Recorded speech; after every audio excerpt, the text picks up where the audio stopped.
sëñ Cheikh Fall la sama borom mi moom tur yàllaam te jox ko maam Cheikh Fall Cheikh Fall mi ko moom la suñ borom dogal mu sëtt ko ci kawam mu bëgg tur yàlla itam bëggin woo xam ne def na ci loo xam ne kenn mëntu ko dab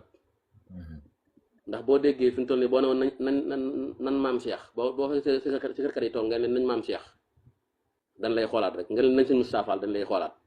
waaye boo ne nañ Sam Fall xam nañ li ngay wax dañuy jóg si kër Sam te Sam du si kër ab dëkk la. waaye boo ko waxee ñëpp xam li nga jubloo wax muy tudd dañu xam ne si kër ngay wax la waral loolu nag mooy ñi sa borom darajaal si kër si jox lañ ci tur dañ fa dañu ay donge suñu Cheikh Fall te moom Sam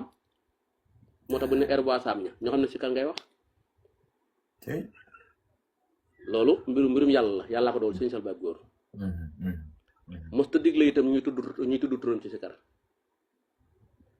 ndax rakkam ju baax nett la ma ci boppam ne ma sëñ bi sikkar nañ bis ba dong tudd ko man mi lay baloon ne ma demal wax la ñu bàyyi sama tudd ñuy tudd ci turu yàlla wi nee ma wax leen ko ñu dem baag mënutuñ ko mun ñu tuddat ko nee na bis ba noo jege jël na ko sëñ bi li nga ci def de kenn mënu la cee génn mënoo yaakaar naa ko de. Allahu akbar.